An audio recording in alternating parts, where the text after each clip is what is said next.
Hello, my amazing grade 3. Today we are going to be making the base or the body of our animal for our bobblehead. Our head, once it is dry and our body is dry, will fit on top and be able to bobble around on top of the body of our animal. Our steps today are that we are going to do something very similar to a pinch pot. Take the clay that you've been given and you are first going to smooth it out a little bit, but we want to start to make a cone shape. To do this, roll your clay on the table, pressing more on one side than the other. Then I'd like you to, again, take your fingers to smooth the outside and also tap the clay down onto your table to make a little base. Okay, we've got a clay shape that is roughly smoothed out. It's okay if there's still cracks showing. Next thing that we are going to do is similar to a pinch pot, except we are only going to use one hand. We will push our thumb into the bottom of the clay and start pushing and pinching with our fingers on the inside and outside. My other hand is just supporting my clay. My thumb is as far into the clay as I can push it, and the other fingers are helping to pinch the clay to be a thinner wall. So I'm making a hollow inside, and if your clay starts to crack, look at what we can do with our clay. We can swipe it so that the clay stays merged together. That's why it's important to start with hydrated clay that's ready to play. So before you begin, make sure that your clay has gotten a drink of water as well. I don't want my body to be too wide or it will have a little trouble standing up. This is enough, just about the size of the opening of my thumb and pointer finger.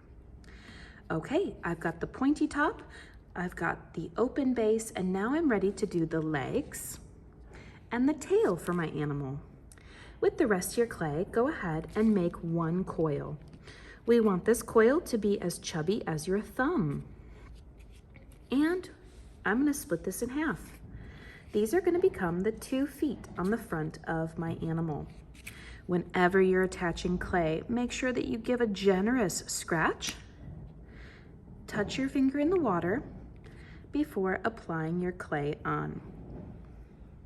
For my legs, I want to swipe the clay up and notice how I'm holding inside of the cone to support that. Swipe the clay up, and now with this extra clay, if it's too much, you can pinch it off a little bit, but we definitely want to make some little feet at the bottom. So take your clay and pinch up so that we have some little feet here. If you'd like, you can take your pencil and add some details to make it look like your animal has paws. Check that it sits up nicely without tipping over.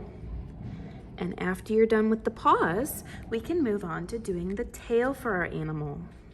We're again gonna make another coil. You can make your tail as long as you want, depending on your animal. Bears actually have no tail, or a tail that's hidden and chubby, but I'm gonna make one for a cat right now.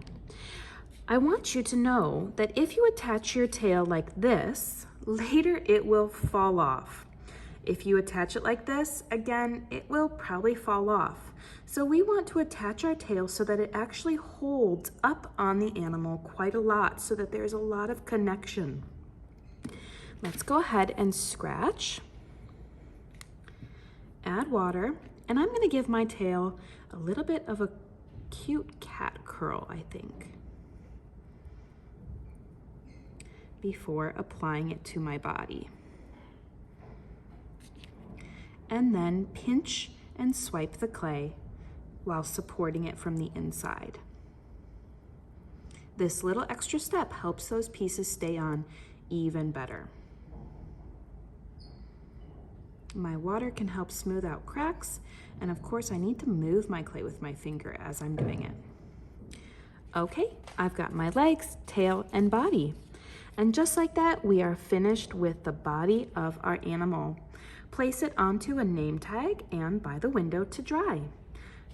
Okay, boys and girls, let's get started.